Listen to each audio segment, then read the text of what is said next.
And I'd be in this makeup for 10 hours and then go out on the set. Like, he goes, hey, you ready? And the crew call was like an hour before that. I'd already been there for 9 hours already.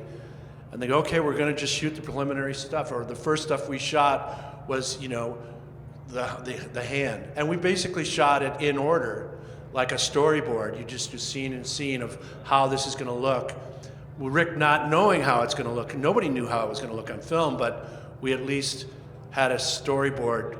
And so that beginning stuff, you know, I'd be out there with John and we'd shoot, it'd take 20 minutes, and John goes, good, okay, great, we got it. And Rick would go, wait a minute, you know, this took 4 months to build this head, this stretching hand.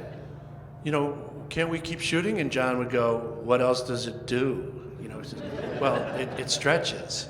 Well, we shot that. What else? And he and Rick would, you know, go after. The next day, I'd be in more makeup now. My hair, I'm all got body hair, yak hair, sprayed on with glue all over. Or I'd be in the floor for one day. I was in the floor and just the body appendage is out in front of me and just my arms are working.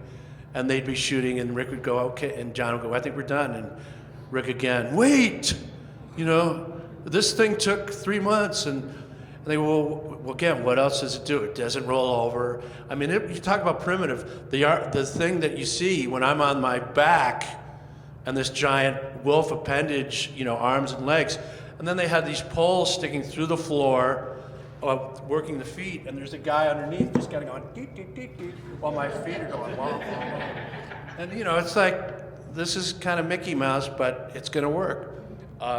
Until they'd say, hey, let's tickle him. I go, you guys tickle me. I promise you I'm going to rip this off, because I'd be glued. And, you know, this is the kind of antics that we were doing. I mean, you know, it was a bunch of young guys in England making this werewolf movie that John knew he finally had gotten the financing. And how he got the financing, he just went around and tried to get loans, you know, rather than have a studio pick up the price and finance it.